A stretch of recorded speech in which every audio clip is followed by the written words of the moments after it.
Na semana passada, nós começamos uma série que vai terminar hoje, uma série de 2 capítulos, espero, né? Se eu conseguir aproveitar bem o tempo. A respeito da nossa identidade, a respeito da identidade da nossa igreja local, da nossa família de fé.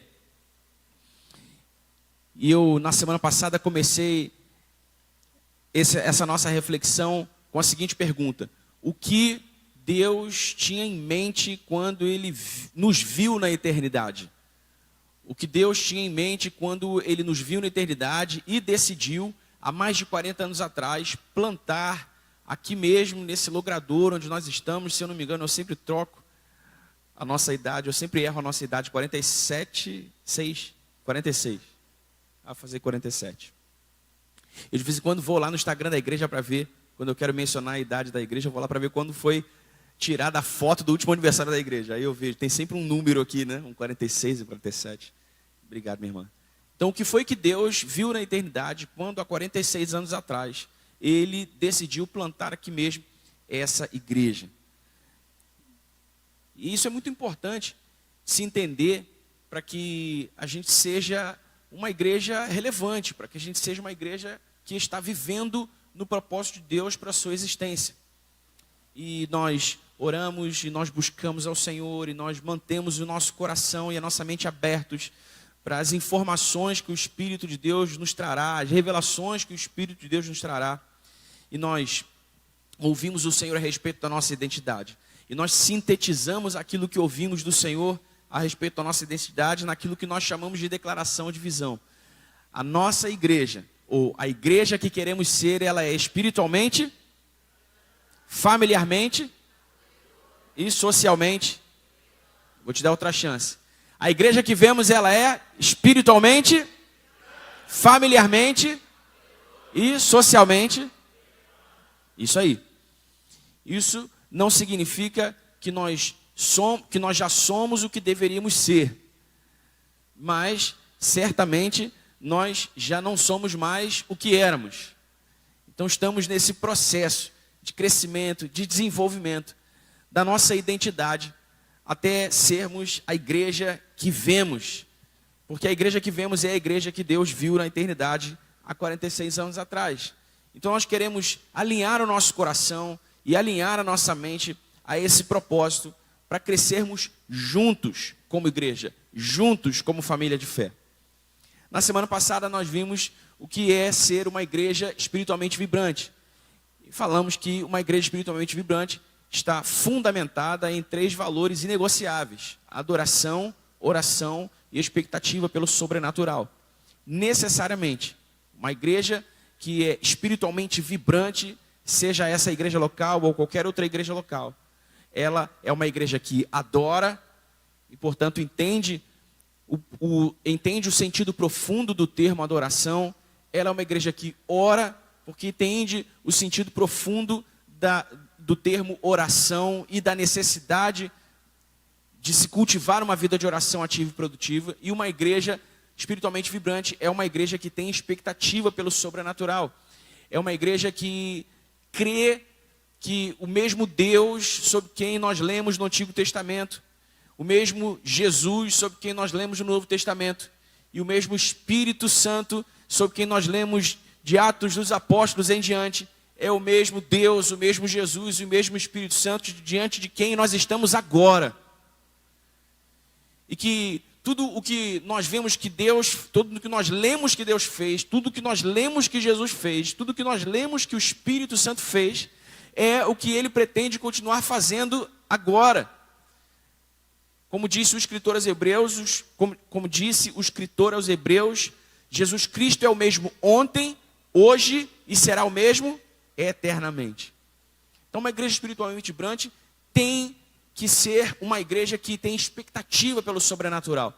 Nós precisamos desejar ver milagres. Nós precisamos desejar ver sinais e maravilhas. Nós precisamos desejar ver a intervenção sobrenatural, poderosa e contundente de Deus na nossa realidade, fazendo acontecer a sua vontade através das nossas orações, através dos nossos passos de fé, através das nossas declarações de fé. Nós precisamos cultivar uma expectativa pelo sobrenatural se desejamos ser uma igreja espiritualmente vibrante. Obviamente não vou revisitar tudo o que nós falamos na semana passada, porque eu preciso seguir adiante.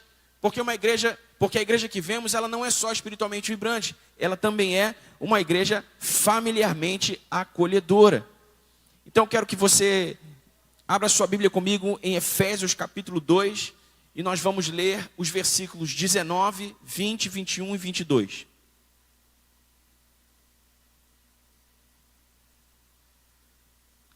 Carta de Paulo aos Efésios. A nossa produção é sempre rápida para colocar o texto na tela, mas eu quero te dar a oportunidade de você abrir a sua Bíblia, manusear a sua Bíblia. É sempre muito importante a gente não perder o contato com a palavra de Deus, o livro físico. Mesmo na era do digital, né? Eu mesmo estou sem a minha Bíblia física aqui agora. Mas durante toda a semana, para preparar o sermão, eu estou manuseando a minha Bíblia física, isso é muito importante. Então vamos ler juntos Efésios capítulo 2, do versículo 19 ao versículo 22, a Bíblia diz assim: Assim, vocês não são mais estrangeiros e peregrinos, mas concidadãos dos santos e membros da família de Deus. Você pode dizer aleluia? Edificados sobre o fundamento dos apóstolos e profetas, sendo ele mesmo, Cristo Jesus, a pedra angular. Nele, todo o edifício bem ajustado cresce para ser um santuário dedicado ao Senhor. Nele também vocês estão sendo edificados junto com os outros, para serem morada de Deus no Espírito. Diga aleluia. Agora diga comigo, família de Deus. Diga de novo, irmão, família de Deus. Nós lemos nas palavras do apóstolo Paulo que em Cristo Jesus nós nos tornamos membros da família de Deus. A igreja de Cristo, e com a igreja de Cristo eu me refiro à reunião de todos os crentes espalhados pela face da terra, exatamente agora. A igreja de Cristo é a grande família de Deus.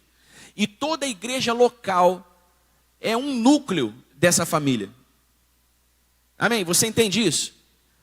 Nós temos irmãos em Cristo que são membros de outras igrejas. Nós temos irmãos em Cristo que são membros de outras igrejas em outros países. Porque toda a igreja de Cristo é a grande família de Deus. Mas toda a igreja local é um núcleo dessa grande família. E como família, nós celebramos o que nos faz um. A nossa filiação espiritual pela fé em Cristo Jesus. E assim nós vivemos, compartilhando com alegria o que nós somos e o que nós temos uns com os outros, para que em nós, não em mim, não em você individualmente, mas em nós, vivendo em unidade e compartilhando uns com os outros o que temos em comum, seja vista a expressão exata de Cristo no mundo. Amém, irmãos? Então é a unidade da igreja que torna possível que o mundo veja e conheça a Cristo. Jesus também falou sobre isso, e isso está registrado lá em João capítulo 17, na oração sacerdotal de Jesus, a famosa oração sacerdotal de Jesus, a oração que Jesus fez pelos seus discípulos e pela obra que se seguiria através dos seus discípulos dali em diante, ou melhor, a partir da sua ressurreição em diante. E Jesus disse: Pai,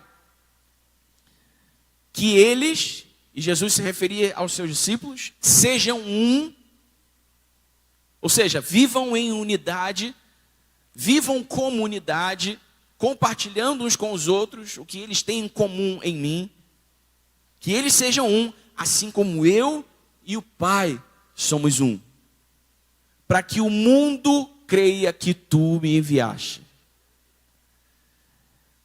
Olha que palavras poderosas as palavras de Jesus, irmãos.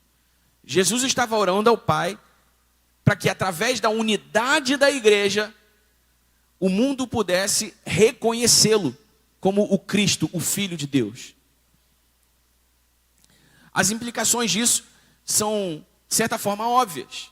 Então, quando a igreja vive unidade, quando a igreja entende a sua natureza familiar e vive em unidade como uma família, então Cristo pode ser visto e reconhecido. Então, quando a igreja não entende bem a sua natureza familiar e vive a sua e não vive a unidade, a comunidade como deveria, ou vive unidade e comunidade de maneira deficitária, então Cristo não pode ser visto e reconhecido no mundo. Eu pensei que era um telefone, mas eu vi o Pedro, o carro. Você está comigo aqui, irmão? Então diga comigo, unidade e comunidade. Isso é absolutamente importante para nos tornarmos uma igreja familiarmente acolhedora. Celebramos aquilo que temos em comum uns com os outros. E o que temos em comum com os outros não são os nossos gostos pela música, pela moda, ou pelo que quer que seja. Aquilo que nós temos em comum, embora alguns de nós tenhamos gostos parecidos, mas o que nos identifica como família é a nossa filiação em Cristo. Amém? Somos família porque somos todos filhos de um mesmo Pai. Por isso nós nos chamamos de irmãos. Por isso nós somos família. Amém? Então, nós vivemos em unidade e em comunidade a partir daquilo que nós temos em comum. A partir daquilo que nos faz um de fato. Então, na família, numa igreja espiritualmente acolhedora, é preciso cultivar comunidade. Amém? Comunidade. Então, irmãos, isso deve ser traduzido nos nossos relacionamentos de maneira muito prática e objetiva. Por quê? Porque isso deve nos levar a amar os nossos irmãos. Preste atenção no que eu vou dizer aqui agora, porque isso é, embora seja simples de entender, isso é profundo e isso afeta diretamente o modo como nós tratamos uns aos outros. A maneira como nós devemos sempre amar os nossos irmãos, não pelo que eles são agora, mas pelo que eles podem vir a ser em Cristo, pela obra poderosa do Espírito Santo em seus corações. Amém? Por que eu disse que isso é simples e profundo e impacta diretamente o modo como nós nos relacionamos? Porque nós, como seres humanos, temos uma tendência, e essa é uma inclinação natural de todo ser humano, uma tendência a nos agruparmos por afinidades. E tudo bem, é uma tendência natural do ser humano. Isso não é o erro, tá bom, querido? Isso não é o erro. Isso ainda não é panela, né? Como as pessoas costumam dizer. Nem sei se essa expressão se usa mais. Eu estou ficando velho. Mas isso não é problema. Que as pessoas se agrupem por afinidade, isso não é problema, em lugar nenhum. Porque isso é uma tendência e uma inclinação natural do ser humano. Deus fez os seres humanos assim. Agora, o que se torna um problema é quando o nosso agrupamento por afinidades, o nosso agrupamento por gostos, o nosso agrupamento por preferências, impede ou bloqueia o fluxo do nosso amor àqueles que estão fora desse grupo. Amém? Você entendeu isso, irmão? Tem problema nenhum você se agrupar com os seus irmãos a partir das suas afinidades e preferências. O problema é que esse grupo te impeça de amar aqueles que estão fora dele. Não pelo que eles são agora, diferentes de você, mas pelo que eles podem vir a ser em Cristo, pela obra transformadora do Espírito Santo. Não necessariamente iguais a você, mas alguém que está sendo transformado à imagem de Cristo. Alguém que está crescendo em amor a Cristo e a palavra de Cristo. Amém, irmãos? Então, os nossos relacionamentos interpessoais devem ser guiados por essa lógica, devem ser guiados por essa ideia, por esse pensamento. Estamos sempre prontos, ou devemos estar sempre prontos para amar, sempre prontos para estender a mão, sempre prontos para ouvir, sempre prontos para abraçar, sempre prontos para servir, sempre prontos para ser generosos, sempre prontos para perdoar, sempre prontos para andar uma segunda milha, sempre prontos para amar com o amor de Jesus, assim como Jesus espera que nos amemos uns aos outros. Porque Jesus disse, olha, um novo mandamento vos dou, que vos ameis uns aos outros como? Como? Como eu vos amei. Como eu vos amei, Jesus disse. Por quê? Porque a lei dizia que nós deveríamos nos amar uns aos outros como nós nos amamos a nós mesmos. Aí Jesus diz, olha, um novo mandamento eu vos dou. Não é como você se ama, essa é como eu te amei. Jesus eleva o sarrafo e com isso ele nos faz ver a nossa condição, com isso nos faz ver a precária condição da nossa alma quando o assunto é amor. Se nós não formos humildes para deixar que o Espírito Santo de Deus trabalhe em nosso coração e nos transforme em imagem de Cristo, nós jamais seremos capazes de nos amar uns aos outros como Ele nos amou. Porque mesmo com as nossas imperfeições, mesmo com as nossas fraquezas, mesmo com as nossas diferenças, mesmo com preferências diferentes, Jesus nos amou incondicionalmente. O que não precisa ser um gênio para saber que é muito diferente do que nós fazemos muitas vezes, né? Nós muitas vezes temos dificuldade para perdoar, nós muitas vezes temos dificuldade para estender a mão, nós muitas vezes temos dificuldade para caminhar uma segunda milha. Sabe, irmãos? Quando alguém fere você e vocês se perdoam, você perdoa essa pessoa e vocês se acertam, mas dali em diante você diz assim, não, pelo amor de Deus, tá, eu perdoei, mas não quero ver essa pessoa pintada de ouro na minha frente nunca mais. Quem já falou isso aí alguma vez na vida? Calma, não se acusa não. Não, essa pessoa me feriu, não, tá tudo bem entre a gente. A gente só não tem mais comunhão, a gente só não anda mais junto. Sabe, irmãos?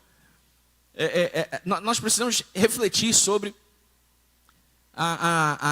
sobre como a nossa lógica natural humana e sobre como a nossa carnalidade muitas vezes influencia a nossa espiritualidade.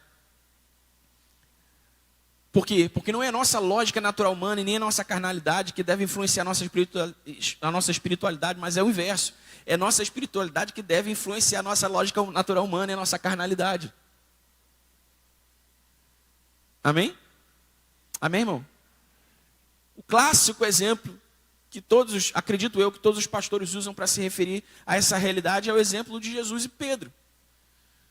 Porque Jesus disse para Pedro, Jesus avisou Pedro, você vai me trair. Não, jamais, eu estou pronto para morrer pelo Senhor. Tá bom, Pedro, você vai me trair. Não, Pedro, depois que eu cantar 3 vezes, você vai ter me traído. O que aconteceu?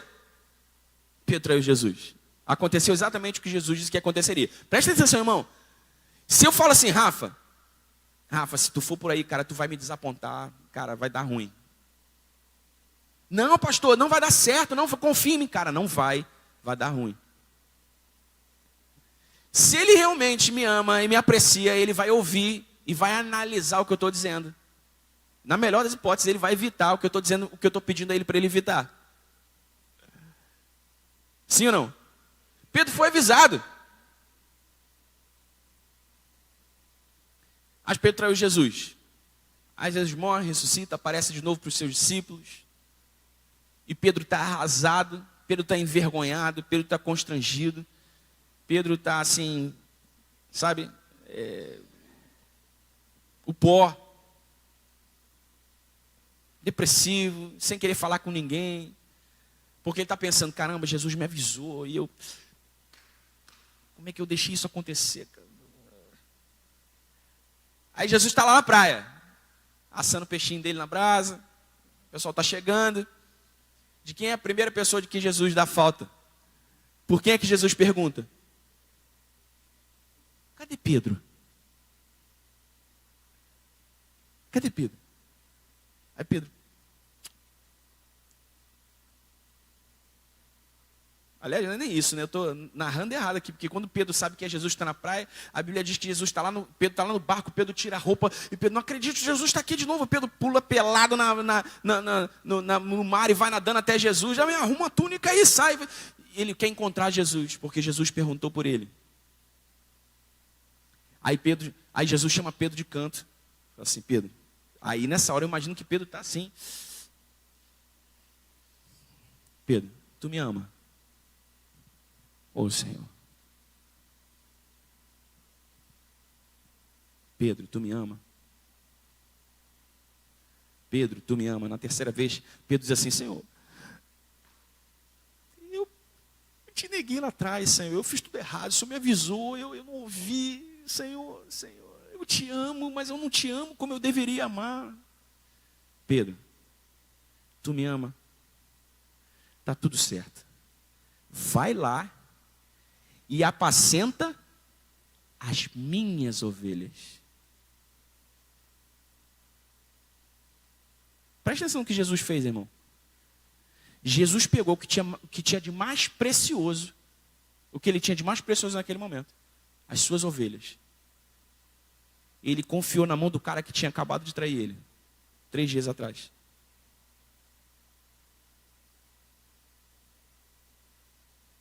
Aí a gente não quer ver mais pintado de ouro, a gente quer ele lá e eu aqui, a gente não quer andar junto, a gente isso aqui, a gente aquilo outro.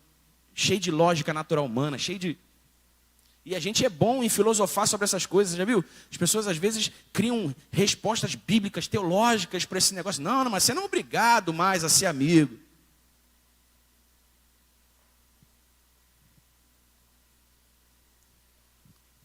Eu sei que cada realidade tem os seus contornos próprios, irmãos.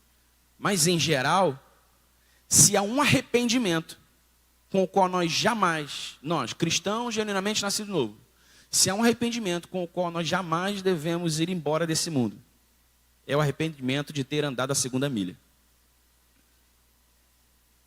Entendeu? Aí o Rafa foi lá, fez o que eu falei. Cara, o Rafa, não acredito, cara, não acredito. Aí Jesus vai quebrando nosso coração, Foi, Rafa, vem cá. Cara, tu viu que tu fez besteira? Tu viu o que aconteceu que eu te falei que ia acontecer? Tu viu que tu deveria ter me ouvido? Tu não deveria ter feito o que eu falei para você fazer? Vi, pastor, eu estou profundamente arrependido. Caramba, puxa vida, me perdoa. Rafa, esquece isso, passou. Está arrependido de verdade? Tô. Esquece isso, irmão, está tudo certo. Vai lá. Aí pelas costas dele eu falei assim, vem me pedir perdão. Não, tá bom, deixa ele lá. Eu estou agindo como Jesus, irmão? Não. Estou sendo hipócrita, na verdade. Porque eu quero parecer para ele que eu sou legal, que eu sou bonzinho, que eu sou like Jesus, mas por trás eu sou um falso. Porque aí eu começo a tratar ele diferente, porque aí eu já não quero mais jogar bola com ele, porque aí eu já não vou mais nos eventos que ele faz, já não quero. Não, mas está perdoado. Não tem mais nada no nosso coração. Mentira, irmão. Mentira, a gente é cheio de rancor, a gente é cheio de ressentimentozinho. A gente é cheio desses lixozinhos no nosso coração, que a gente vai deixando lá, e eles vão se empilhando, vão se acumulando, e a gente, sabe, acreditando na falsa ideia de que as nossas respostas filosóficas, teológicas para o nosso pecado, elas nos abonam, elas abonam o nosso comportamento pecaminoso. Ah, Daniel, então você está dizendo que eu tenho que ser amigo e eu tenho que ser íntimo. Irmão, você não tem que ser nada, porque nada que você faz por obrigação tem muito valor. Você precisa fazer por amor, de coração aberto. E eu não digo que você tem que fazer isso ou aquilo, mas você tem que garantir um coração pronto a fazer isso e aquilo, se as circunstâncias exigirem isso de você. Amém? Eu estou pronto para andar a 2ª milha. Eu estou pronto para passar uma borracha nesse negócio. Eu estou pronto. Vai acontecer? Não sei. Vão depender de várias circunstâncias. Vai depender de contexto. Mas o meu coração precisa estar pronto. Amém? isso quebra uma outra objeção que vem dessa nossa lógica natural humana, dessa nossa carnalidade que deseja a proteção a todo custo, que é o receio de ser constrangido, o receio de ser traído de novo, o receio de ser feito de bobo, o receio de você parecer que você não é uma coisa que você não quer parecer, que você é uma coisa que você não quer parecer. Receio, a gente vai cheio de receio. Cheio de receio, cheio de justiça própria, cheio de... Irmão, Filipenses capítulo 2, quando Paulo vai falar sobre a qualidade do amor de Cristo, ele disse assim, olha, porque Jesus, sendo Deus, ou seja, Jesus tinha todos os motivos do mundo, aliás, Jesus tinha o único motivo do mundo para não fazer o que ele fez. Ele, sendo Deus, não considerou que ser Deus era algo a que ele deveria se apegar. Mas ele se esvaziou. E se humilhou. Muitas vezes, irmãos, ser uma família, ser uma igreja familiarmente acolhedora vai exigir de nós a prontidão para se humilhar.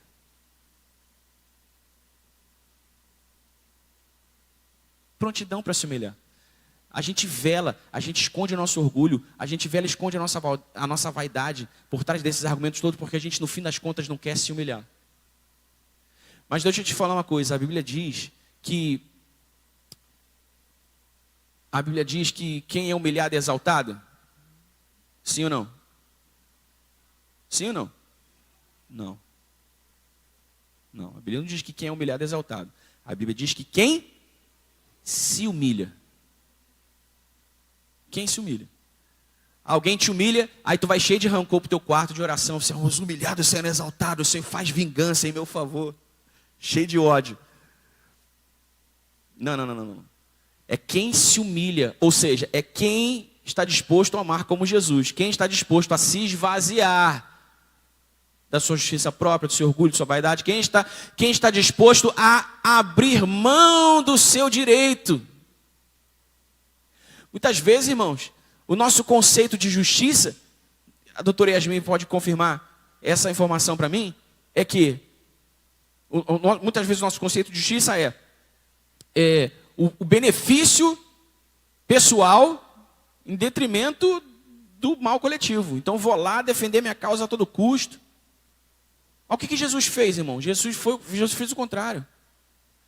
Jesus cedeu o direito pelo benefício coletivo. Jesus não defendeu o seu direito contra o benefício coletivo. Jesus cedeu o seu direito para o benefício coletivo. O que é? Tem que morrer? É morrer então que eu preciso? Tá bom. Está comigo aqui, irmão? Por que eu estou falando isso aqui com relação à nossa identidade, à igreja que a gente quer ser, irmão? Porque a gente está o tempo todo tendo que administrar tensões relacionais. Né? Se a gente está com o coração aberto para fora do nosso grupo de afinidade, mais ainda. Se a gente está com o coração fechado para dentro do nosso grupo de afinidade, ainda assim, às vezes, a gente tem que administrar tensões emocionais, mas se a gente decide abrir o coração para fora dos nossos grupos de afinidades, a gente vai ter que administrar tensões emocionais mais ainda. Porque você vai lidar com um cara que pensa diferente, você vai lidar com um cara que vota diferente, a gente vai falar sobre isso em algum domingo aí, daqui a pouco. Você vai lidar com um cara que tem menos dinheiro, tem mais dinheiro, você vai lidar com um cara que é grosso, você vai lidar com todo esse tipo de gente, irmão. Porque não pense você que o seu perfume, a sua roupa, o seu cabelinho penteado direitinho, garante a você essa imunidade. Não, irmão, todos nós sabemos. Eu sei quais são as mazelas que eu carrego dentro de mim. Todos nós sabemos as mazelas que carregamos dentro da gente, sim ou não? Você vem cheiroso e bonito para a igreja, mas você sabe qual é a real condição do teu coração. Você sabe como é que você está por dentro. Você sabe como é que você está vivendo a tua vida, quais são as tuas tensões, quais são os pecados com os quais você tem lutado, quais são as tuas orações com o Senhor, você sabe. Então, se nós estivermos abertos para ser uma família espiritual, uma igreja familiarmente acolhedora, nós precisaremos estar prontos para ceder o direito. Para, como Jesus nos humilharmos. Amém? Às vezes é dizer sim quando você quer dizer não. Às vezes é aguentar um pouco a onda, segurar um pouco a onda e caminhar mais uma milha com o irmão. Às vezes é apaziguar uma discussão que está prestes a acontecer. Às vezes é sair de fininho para a discussão nem acontecer. É isso, irmão. E a gente vai aprendendo a amar uns aos outros. Amém? Uma vez eu ouvi isso, não me lembro de alguém, senão eu daria o crédito aqui, eu não me lembro. Não me lembro mesmo. E isso nunca mais saiu do meu coração. As pessoas, de um modo geral, elas são legais, as pessoas não são ruins, mas ruim é o que elas fazem, mal é o que elas fazem. Eu sei que soa romântico, mas nós precisamos nos esforçar um pouco mais, irmãos. Amém? Nós precisamos nos esforçar um pouco mais, porque Cristo Jesus morreu por todos. Porque Cristo Jesus perdoou a todos. Porque Cristo Jesus estendeu a sua graça a todos. Porque Cristo Jesus foi misericordioso com todos. Nós também devemos ser. Como discípulos de Jesus, amém? Então diga de novo comigo, comunidade e unidade. Amém? Unidade é a unidade é a preservação daquilo o que nos mantém unidos.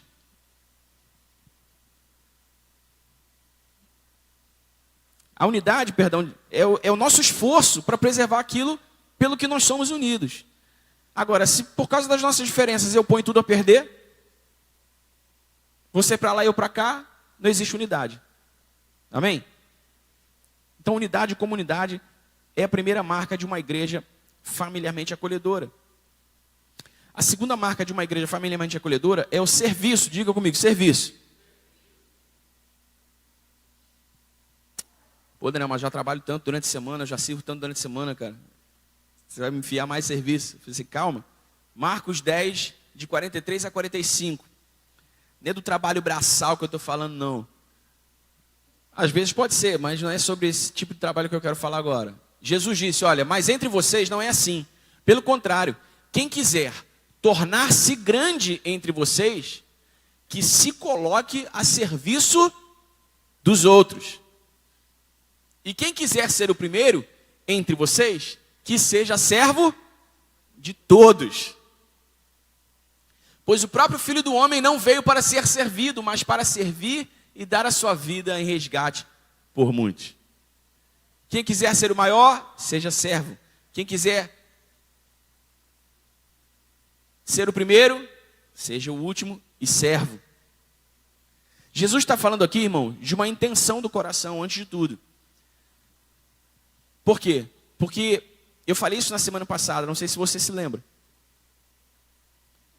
Importa mais para Jesus a intenção do nosso coração, importa mais para Jesus a intenção com a qual a gente faz alguma coisa, do que a coisa que a gente faz propriamente dita. Porque eu posso fazer uma coisa boa com um coração ruim. Como eu dei o exemplo aqui do Rafa, eu posso dizer que estou perdoando o Rafa, né? Por fora está tudo bem, mas por dentro está tudo errado, está tudo ruim, porque eu estou agindo como um hipócrita. A minha intenção não foi verdadeira. Então eu posso fazer uma coisa boa, uma coisa certa, com o coração errado, com o coração mau. Então Jesus está falando aqui, antes de tudo, de uma intenção do coração. Nós não podemos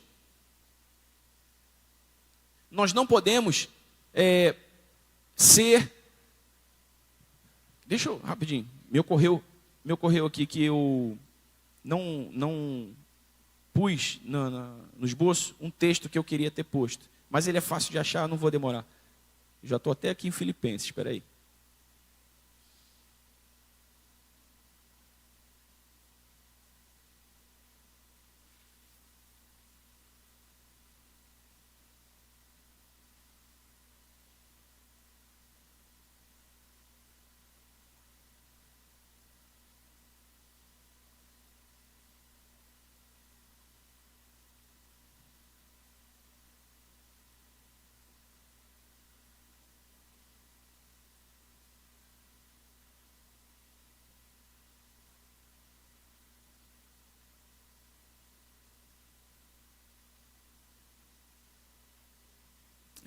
Achei. Tá. Já vou falar dele. Mas nós precisamos carregar essa intenção de servir uns aos outros. A disposição de servir uns aos outros. Porque seja o que for a expressão do nosso serviço. Uma carona, um cafezinho, uma porta aberta, ajudar alguém a carregar alguma coisa, uma oferta, ajudar alguém a resolver um problema, ajudar alguém a satisfazer uma necessidade específica, ou qualquer coisa, qualquer que seja a expressão do nosso serviço. Se ela for carregada, ou se ela for motivada pela intenção honesta e verdadeira de sermos como Jesus, de amarmos como Jesus, aí fará todo sentido. Mas qualquer que seja a expressão do nosso serviço, que não for motivada por isso, que for motivada por constrangimento, que for motivada por medo, que for motivada por, qualquer outra coisa. Sabe aquela coisa de tipo, tá bom, eu vou lá, mas que saco.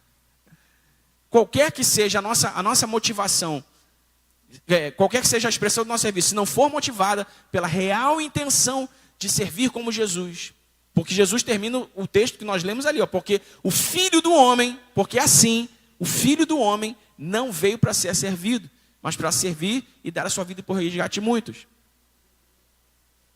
E os discípulos estavam lá discutindo quem que era o maior, quem que era o melhor, quem que Jesus amava mais, de quem que Jesus gostava mais.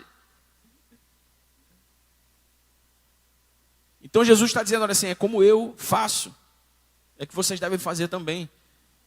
É com a minha intenção que vocês devem ter intenção também. Então a disposição de servir, antes de tudo, ela precisa carregar ela precisa existir no nosso coração como a fonte de qualquer que seja a expressão do nosso serviço. Agora sim, o texto que eu estava procurando aqui, Filipenses 2:4.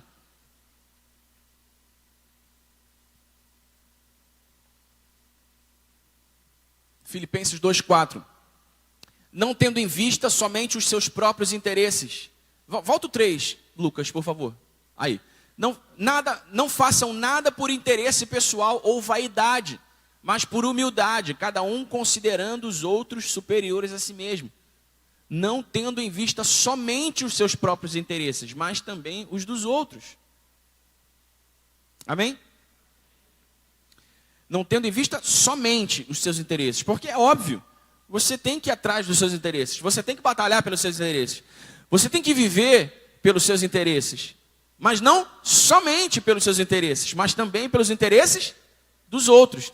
Isso significa que você precisa viver carregando 24/7, carregando essa intenção e essa prontidão para servir sempre que você for solicitado, sempre que você for acionado.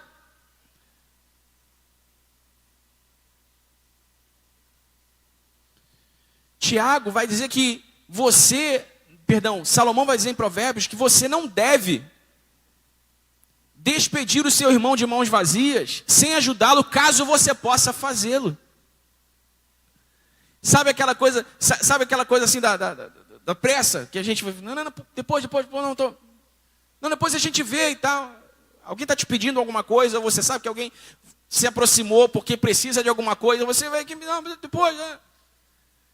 Salomão diz isso, olha, se está no teu poder fazer o bem, se você pode contribuir, servir, e não faz. Depois Tiago vai dizer a mesma coisa. O bem que você sabe que você deve fazer e não faz, é pecado. Então veja como muitas vezes a gente é rápido para analisar e julgar e emitir comentários sobre os pecados dos outros, que são assim, digamos, mais grosseiros, não é? Alguém adulterou, alguém foi imoral, alguém foi promíscuo, alguém falou bobagem, alguém... Nossa, que vergonha. Mas dentro do nosso coração, a gente carrega um monte desses pecados que ninguém vê. E eles estão lá acomodados, eles estão lá sentadinhos. Que a gente não mexe com eles, que a gente... Então, ser como Jesus, irmãos, e deixar que a palavra de Deus nos transforme a imagem de Jesus, pelo poder do Espírito Santo, é desafiador demais. É desafiador. Sabe? E nós não estamos aqui pretendendo a perfeição. Nós não estamos aqui buscando ser perfeitos. Embora devamos desejar ser perfeitos. O que nós buscamos aqui é disponibilidade para ser transformados e sermos feitos todos melhores amanhã do que somos hoje. Amém? E essa não é uma mensagem sobre moralidade, nem coisa do tipo, irmãos. Isso é fundamento para a família de Deus. Isso é fundamento para a família de Deus. Isso está na base das relações na família de Deus. O serviço, a disposição para servir. Amém? Você está aqui ainda, irmão? Então nós aprendemos com Jesus que no reino de Deus, o mais importante não é quem tem mais conhecimento, não é quem tem mais tempo no evangelho, não é quem sabe falar bem, não é quem sabe pregar um excelente sermão. No reino de Deus, o mais importante é aquele que cultiva e não perde essa disposição de servir sempre. Sabe aquele tipo de pessoa que tu sabe assim, cara, chama o fulano, pode contar com ele, irmão. Pode contar com ele. Irmão, ele não vai te dizer não. Se ele puder fazer, ele vai fazer. Se ele puder servir, ele vai servir. Conta com ele.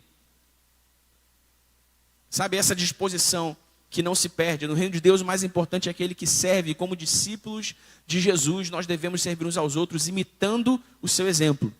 Amém? Imitando o seu exemplo. Então aqui, comigo aqui.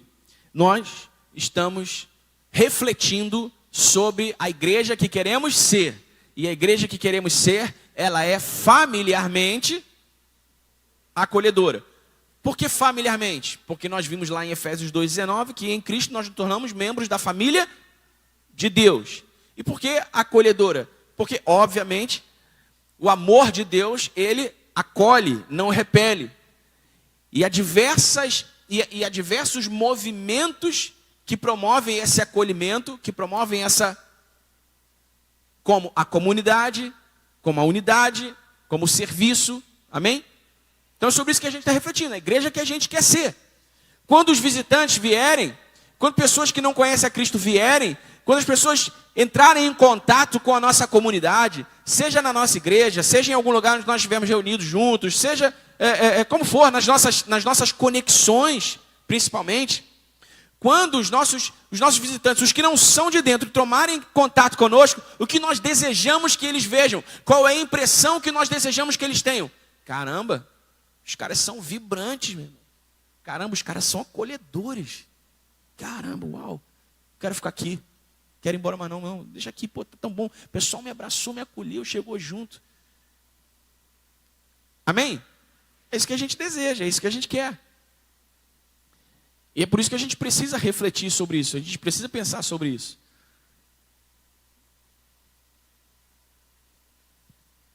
A gente, só para constar, tá? A gente não vai terminar a série hoje, ela vai ter mais um capítulo, porque eu achei que ia conseguir terminar, eu não vou.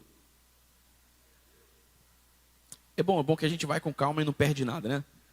Então olha só, repete comigo, comunidade, unidade, serviço. Beleza, agora a gente vai para o último fundamento, o último valor de uma igreja familiarmente acolhedora. Esse valor repita comigo, honra. De novo, honra. Êxodo capítulo 20, versículo 2. Êxodo capítulo 20, versículo 2.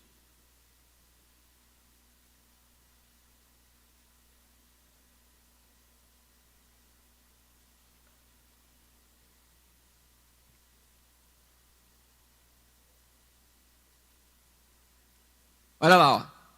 Eu sou o Senhor, só para dar contexto, Deus está entregando os 10 mandamentos para Moisés, certo? E esse é um dos 10 mandamentos. Então ele está dizendo, olha, eu sou o Senhor, seu Deus, que o tirei da terra do Egito, da casa... É 2? Eu falei 2? Não, é 12. 20, 12. Honre o seu pai e a sua mãe, para que você tenha uma longa vida na terra que o Senhor, o seu Deus, lhe dá. Honre o seu pai e a sua mãe, para que você tenha uma longa vida na terra que o Senhor, o seu Deus, lhe dá. Diga comigo mais uma vez, honra, e agora diga longa vida. Veja, para o povo hebreu, o povo do Antigo Testamento, a honra era um valor muito objetivo. Por quê? Porque para eles, a honra era, acima de tudo, sustentar financeiramente os seus pais na velhice. Então, quando Deus está dizendo para Moisés assim, olha, fala para o povo o seguinte, honra o teu pai e a tua mãe, esteja pronto para sustentar os teus pais na velhice. Financeiramente, antes de tudo, obviamente isso inclui outras coisas, mas antes de tudo, financeiramente, para que você tenha longa vida. Ou seja, não abandone os teus pais em necessidade. Não abandone os teus pais em fraqueza e fragilidade. Não faça isso. Certo? Mas mais tarde o conceito foi sendo ampliado até o conceito de honra que a gente entende, que a gente entende hoje, que é até porque muitos de nós não temos pais que dependem financeiramente de nós. Muitos, alguns têm. E se esse é o seu caso, é seu dever. Diga comigo, dever. É seu dever. Ah, mas Daniel, mas eu também ganho pouco, eu não posso. Então divide o pouco que você tem. Faça o que você pode. Apenas não faça nada. Amém? Então, muitos de nós não temos, nós vivemos num outro contexto histórico. E por essa razão o conceito foi sendo ampliado. Então a honra não é só sustentar financeiramente, materialmente. Mas a honra carrega tudo aquilo que a gente já sabe que a honra carrega. Respeito, dignidade, afeto, paciência. Sabe? Porque quando os nossos pais vão ficando mais velhos, irmãos, a gente vai perdendo a paciência com eles. Hã? Sim ou não? Está errado. Está errado. Então tu lembra que um dia tu vai ser velho também. Então, irmãos, o conceito ele é mais amplo. Mas veja, eu não quero falar aqui sobre cada aspecto desse conceito, sobre cada característica do que seria a honra. Eu quero falar sobre o princípio que esse mandamento carrega. Preste atenção. Quando Deus fala aqui sobre honra pela primeira vez nos 10 mandamentos, porque essa é a primeira ocorrência da palavra honra na Bíblia, e a gente precisa olhar para isso com atenção, porque normalmente a primeira ocorrência de uma palavra na Bíblia, ela carrega o sentido exato do que aquele termo, do que aquela palavra significa. Então, quando Deus fala sobre a primeira vez em honra nos 10 mandamentos, ele promete que a nossa recompensa por honrarmos os nossos pais será uma vida longa. E por vida longa, você pensa, será uma boa vida. Você vai viver bem, você vai viver tranquilo, você vai viver em paz, você vai viver nutrido, suprido, vida longa. Presta atenção. O que nós cremos que essa ordem revela é um princípio de honra geral, que não se aplica só a pai e mãe, mas que se aplica a todos os nossos relacionamentos interpessoais. E que princípio é esse? A vida flui através da honra. Amém? Esse é o princípio. Por que na família de Deus a gente precisa honrar uns aos outros? Porque a vida flui através da honra. É um princípio geral. É um princípio geral de honra. Então essa mesma recompensa que Deus garante àqueles que honram seus pais, Deus garante àqueles que honram uns aos outros. Amém? O Alex falou muito bem aqui na semana passada que a honra é fazer distinção. Honra é tornar especial. Honra é tornar diferente. Honra é não tratar como comum. Honra é não tratar como, sabe, qualquer coisa, é não tratar com... É por isso que Paulo, quando vai falar para os casados, ele diz assim, olha, marido, ame a tua esposa como Cristo amou a igreja. Ou seja, irmão, se teu amor só serve para pagar jantar, para botar comida em casa, se o teu amor não está disposto a morrer, se o teu amor não está disposto a sacrificar, se o teu amor não está disposto a ir às últimas consequências, se o teu amor não estiver pronto para... Irmão, então você não ama ainda. Por quê? Porque foi o que Jesus fez.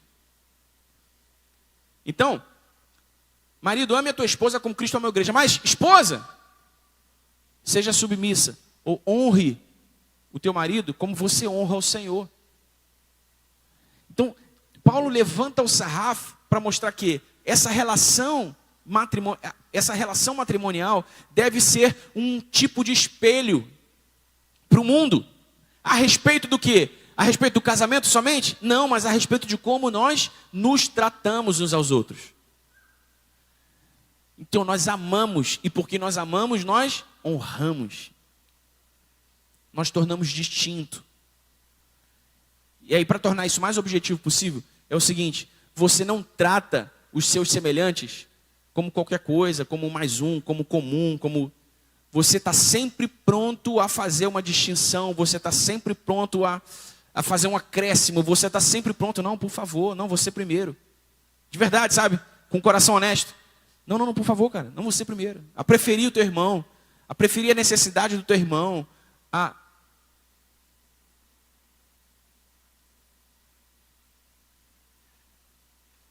Aí pode haver quem diga assim: caramba, Daniel, ser crente é muito difícil. É, por isso que Deus deixou o Espírito Santo na terra, para ajudar a igreja. Né? Sem a ajuda do Espírito Santo, a gente só quer vingança. A gente só quer olho por olho, dente por dente. Mas no Espírito, nós somos capazes de ser como Jesus é. Então Deus deixou o Espírito Santo na terra. Jesus deixou o Espírito Santo na terra para ajudar a igreja. Ele é o nosso paracletos, nosso ajudador, nosso amigo, nosso parceiro. É Ele quem nos ajuda. Agora preste atenção, Ele nos ajuda, Ele não faz o nosso trabalho. Ele trabalha conosco, Ele não trabalha por nós. Então qual que é o meu trabalho? Qual que é a minha parte nesse processo de ser transformado à imagem de Cristo pelo poder do Espírito Santo? É um coração disponível. É um coração que reconhece que precisa aprender, que reconhece que não sabe de tudo, que reconhece que ainda não tem a maturidade necessária, que reconhece que não tem tudo que é preciso, e que está disposto a crescer, que está disposto a aprender, que está disposto a conhecer mais. Então, na tentativa de fluir com o Espírito para ser como Jesus é, nós decidimos honrar uns aos outros. Irmão, e bota uma coisa na tua cabeça: você nunca sairá no prejuízo quando estiver cumprindo o princípio bíblico. Amém? Por mais que possa parecer isso. Pô, mas eu vou ser lesado. Pô, mas eu vou dar prejuízo. Pô, cara. Bota isso na tua cabeça. Você nunca sairá no prejuízo quando estiver cumprindo o princípio bíblico. Amém? Por quê? Porque o princípio bíblico, como bem disse a pastora Érica, também é uma semeadura. Também é uma semente, aliás. E você semeia, e quando você semeia, Deus te dá mais semente. Amém? Então você nunca fica no déficit, você nunca fica no prejuízo quando você está cumprindo um princípio bíblico. Quando você está mostrando para o Espírito Santo que você quer viver de acordo com a Bíblia, que você quer fazer o que Jesus espera que você faça. Você não fica no prejuízo. Amém? Então a vida flui através da honra. Como é que nós podemos honrar melhor uns aos outros? Honrar mais uns aos outros? Como é que nós podemos ser melhores uns para os outros?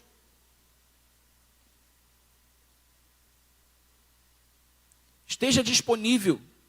Esteja disponível. Amém? Não fuja quando você sentir que pode ser demandado. Não fuja quando você perceber que podem te pegar ali para alguma coisa.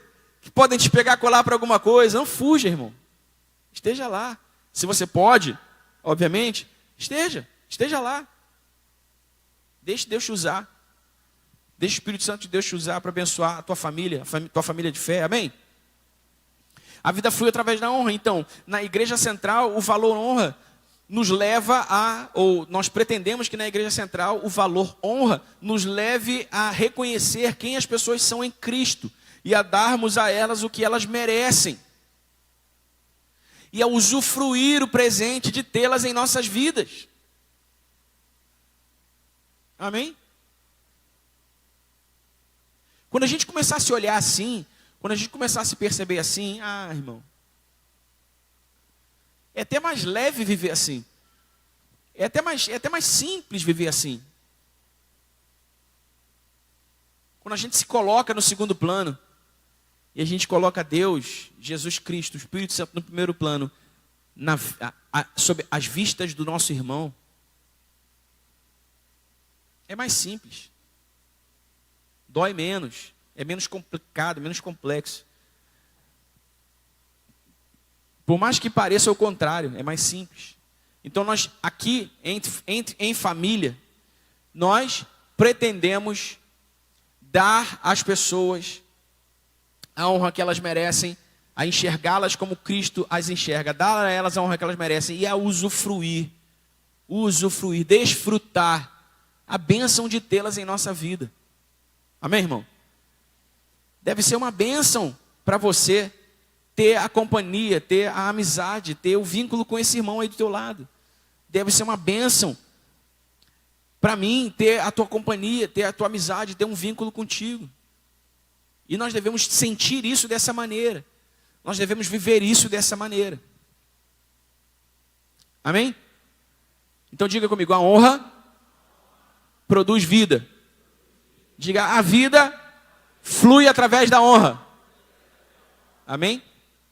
Então a gente vai encerrar por aqui.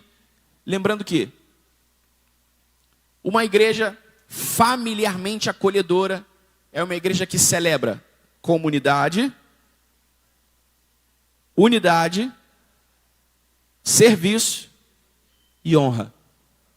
Amém? Que aqui dentro, irmão, isso é só uma força de expressão, tá? Isso não é literal. Mas que daquele portão lá gradeado para dentro, irmão, aqui seja um caldeirão de comunidade, seja um caldeirão de unidade, seja um caldeirão de serviço, um caldeirão de honra. Amém? Que as pessoas fiquem assim impressionadas, que as pessoas fiquem assim impactadas. É por isso que a gente faz esses movimentos, né? Quem está visitando, aí o cara levanta a mão, vai lá, família central, vai lá, massa, aperta, porque a gente quer fazer eles. Caraca, que isso, brother, que isso, pô. Cara, eu quero ficar aqui, quero voltar aqui. Já pega o WhatsApp, já. Sabe, irmão? Por quê? Porque nós queremos encravar isso na nossa cultura, encravar isso no nosso estilo de vida. Amém? Amém, irmão? Graças a Deus pela sua palavra, glória a Deus, porque ela nos ensina o caminho que devemos seguir. Eu oro para que o Espírito Santo nos abençoe com a capacidade que precisamos, porque nós reconhecemos que nos falta essa capacidade, amém? Sim ou não, irmão? Mas que o Espírito Santo nos dê a capacidade que precisamos para ser uma igreja espiritualmente vibrante e para ser uma igreja familiarmente acolhedora. Amém? Familiarmente acolhedora. Então, as pessoas vêm, quando elas vêm, que elas vejam uma igreja vibrante. Por isso que a gente, sabe, batalha no louvor, precisa se entregar mesmo, se rasgar, quiser vir para frente, chorar, botar a cara no chão, fazer o que você... Aproveita o momento, vibra mesmo. Oração, ora para valer, põe tua voz para fora, abençoa o teu irmão de verdade. Sabe, não faz aquele negócio assim meio protocolar, não. Vai, vive o momento, ora. Ora aqui, ora lá fora, ora, viva uma vida de oração. Creia em milagres, espere por milagres, sinais e maravilhas. Família espiritualmente vibrante. Familiarmente acolhedora. Comunidade. Farofa. A gente gosta de farofa, irmão. Amém? A gente gosta de estar junto, a gente gosta de se misturar, a gente gosta de fazer um negócio junto. Amém? Unidade. Não deixe que as diferenças, não deixe que as suas diferenças com os seus irmãos te impeçam de amar os seus irmãos, os diferentes, assim como você somos iguais. Amém? Unidade. Serviço. Esteja sempre disponível para servir. Para, sabe, andar junto, para fazer junto, para contribuir. E honra. Esteja sempre disposto a honrar, honrar, honrar, honrar, honrar. Amém? Amém, irmão? Glória a Deus. Você pode ficar de pé no seu lugar?